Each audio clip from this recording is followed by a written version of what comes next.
আসসালামু আলাইকুম, আমি মোহাম্মদ রুবেল ইসলাম রানা, কুড়িগ্রাম ম্যাথ স্কুলের পক্ষ থেকে আপনাকে জানাচ্ছি আন্তরিক অভিনন্দন ও শুভেচ্ছা। আজকে আমরা 2022 সালের এসএসসি পরীক্ষার চট্টগ্রাম বোর্ডে 8 নম্বরে যে সৃজনশীল প্রশ্ন আসছে তার সমাধান করব ইনশাল্লাহ। তো চলুন দেরি না করে শুরু করা যাক। আপনি যদি আমার চ্যানেলে নতুন হয়ে থাকেন তাহলে অন্যান্য ভিডিওগুলো দেখুন এবং চ্যানেলটি ভালো লাগলে সাবস্ক্রাইব করুন। আপনার মূল্যবান সময় ব্যয় করে আমার ভিডিওটি দেখার জন্য ধন্যবাদ। 8 নম্বর প্রশ্নে উদ্দীপকে দেওয়া ছিল একটি বর্গক্ষেত্রের পরিসীমা একটি আয়তক্ষেত্রের পরিসীমার সমান। আয়তক্ষেত্রটির দৈর্ঘ্য প্রস্থের 5 গুণ এবং ক্ষেত্রফল 1280 বর্গমিটার। একটি সামান্তরিকের বাহুদ্বয়ের দৈর্ঘ্য 60 সেন্টিমিটার ও 52 সেন্টিমিটার। ক নম্বর প্রশ্নটি উদ্দীপকের সাথে সংশ্লিষ্ট নয়, তাহলে চলুন সমাধান করি। ক নম্বর প্রশ্নে বলা হয়েছে কোন ত্রিভুজের দুই বাহুর দৈর্ঘ্য 10 সেন্টিমিটার ও 12 সেন্টিমিটার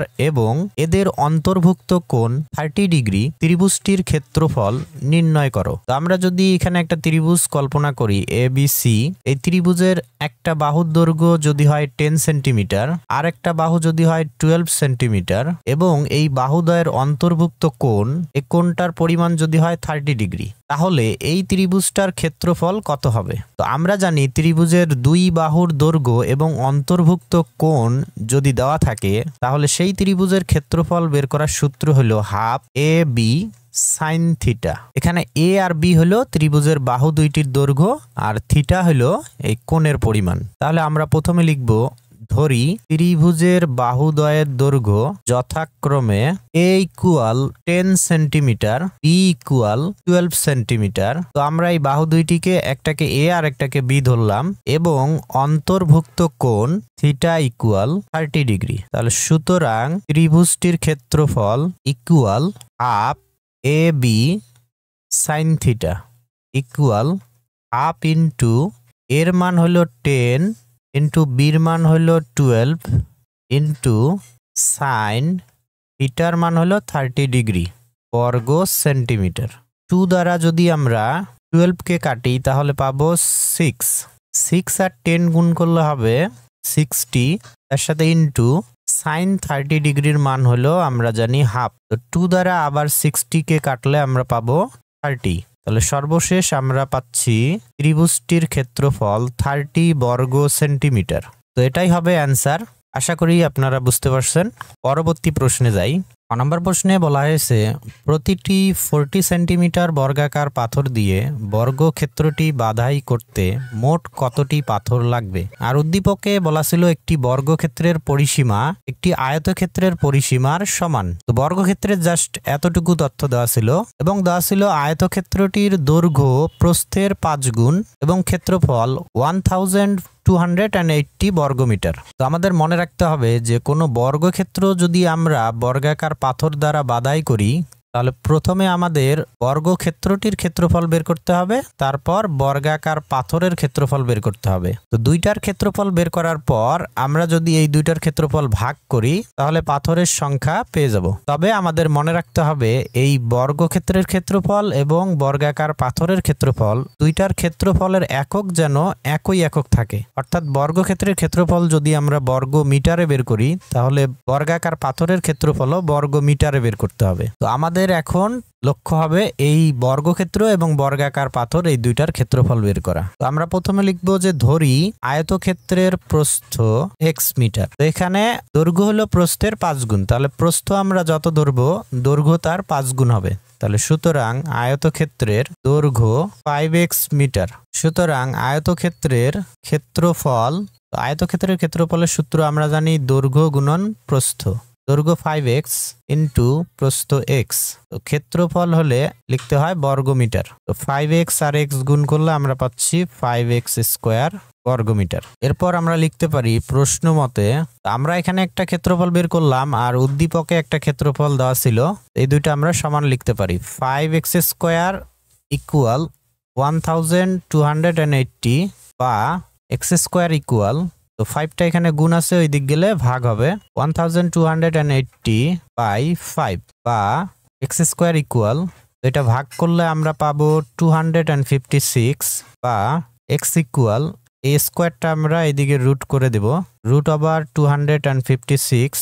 তাহলে সুতরাং এক্স ইকুয়াল, এটা রুট করলে আমরা পাবো 16। তো এক্স এর মান পেয়ে গেলাম। তো এক্স এর মান পাইলাম, অর্থাৎ আমরা আয়তক্ষেত্রের প্রস্থ পেয়ে গেলাম। তাহলে আমরা লিখতে পারি সুতরাং আয়তক্ষেত্রের প্রস্থ 16 মিটার। তাহলে সুতরাং আয়তক্ষেত্রের দৈর্ঘ্য, যেহেতু প্রস্থের 5 গুণ হলো দৈর্ঘ্য, তাহলে 16 × 5 মিটার ইকুয়াল, তো গুণ করলে এখানে আমরা পাবো 80 মিটার। তো আমাদের আয়তক্ষেত্রের কি বের করতে হবে? আয়তক্ষেত্রের পরিসীমা, কেননা এই বর্গের পরিসীমা আর আয়তের পরিসীমা সমান। তো আমরা যদি আয়তক্ষেত্রের পরিসীমা বের করতে পারি তাহলে সেটাই হবে বর্গক্ষেত্রের পরিসীমা। তাহলে সুতরাং আয়তক্ষেত্রের পরিসীমা ইকুয়াল, তো আয়তক্ষেত্রের পরিসীমা সূত্র আমরা জানি 2 × দৈর্ঘ্য যোগ প্রস্থ। দৈর্ঘ্য হলো 80 প্লাস প্রস্থ হলো 16 মিটার ইকুয়াল, তো এটা ক্যালকুলেশন করলে আমরা পাবো 192 মিটার। তো আমরা আয়তক্ষেত্রের পরিসীমা পেয়ে গেলাম। তাহলে শর্ত মতে বর্গক্ষেত্রের পরিসীমা ইকুয়াল কি হবে? 192 মিটার, কেননা আয়তক্ষেত্রের পরিসীমা আর বর্গক্ষেত্রের পরিসীমা সমান। তো আমাদের কি করতে হবে? বর্গক্ষেত্রের ক্ষেত্রফল বের করতে হবে, আর বর্গক্ষেত্রের ক্ষেত্রফলের সূত্র আমরা জানি বাহু স্কোয়ার। তো আমরা যদি বর্গক্ষেত্রের বাহুর দৈর্ঘ্য বের করতে পারি তাহলে তার স্কোয়ার করলে ক্ষেত্রফল পেয়ে যাব। বর্গক্ষেত্রের পরিসীমা মানে হলো বর্গের 4 বাহুর সমষ্টি। তো এখান থেকে যদি আমরা বর্গক্ষেত্রের এক বাহুর দৈর্ঘ্য বের করতে চাই তাহলে পরিসীমাকে আমাদের 4 দ্বারা ভাগ করতে হবে।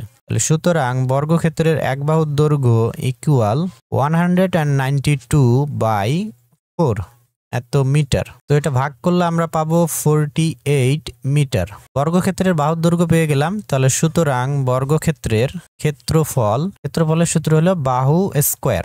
তাহলে বাহু হলো 48, তার স্কোয়ার করব, আর ক্ষেত্রফল হলে এককের সামনে বর্গ কথাটি যুক্ত হয়, বর্গ মিটার, অথবা আমরা মিটার স্কোয়ার লিখতে পারি। তো 48 এর স্কোয়ার করলে কত হয়? ক্যালকুলেটরে আমরা বের করে নিব। 48 স্কোয়ার 2304 বর্গমিটার। তো বর্গক্ষেত্রের ক্ষেত্রফল পেয়ে গেলাম। এখন আমাদের যে কাজটা করতে হবে, বর্গাকার পাথরের ক্ষেত্রফল বের করতে হবে।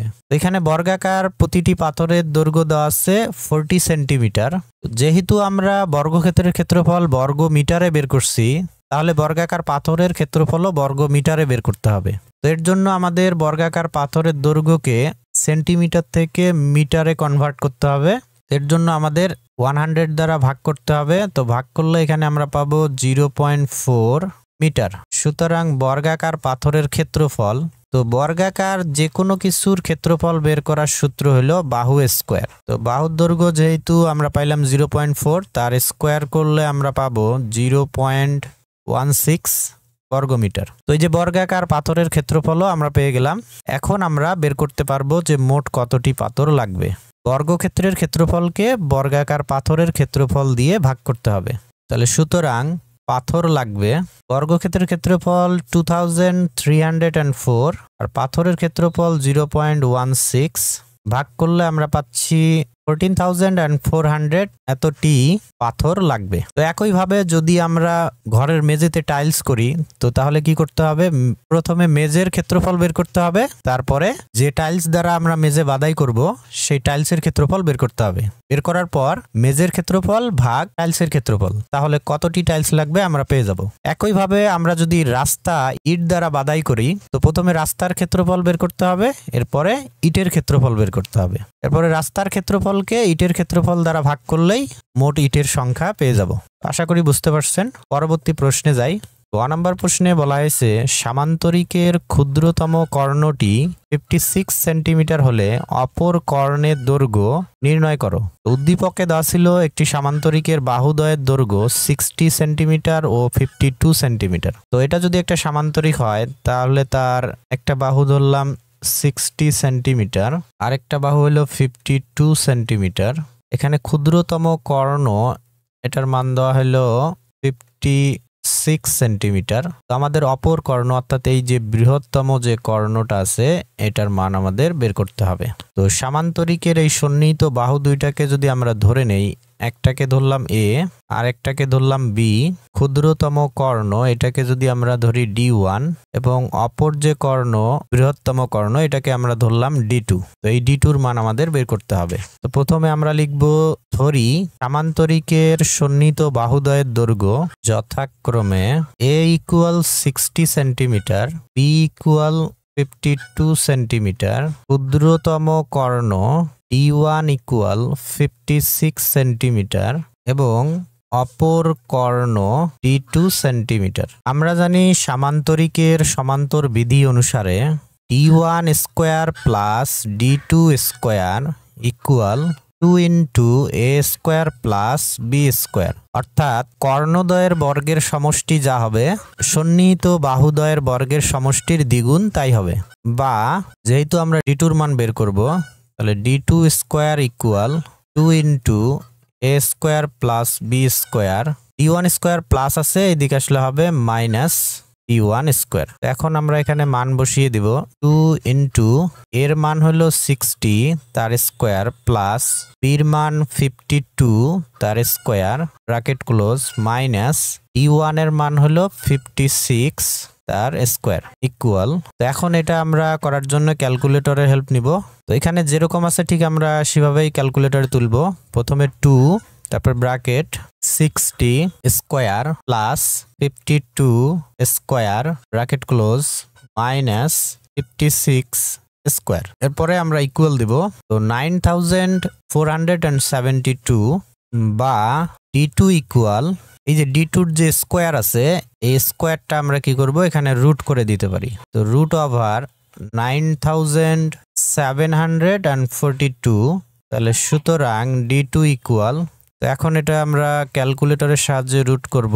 তো এখানে আমরা দিব রুট অ্যান্সার ইকুয়াল, তো দশমিক মান পাচ্ছি আমরা 97.32।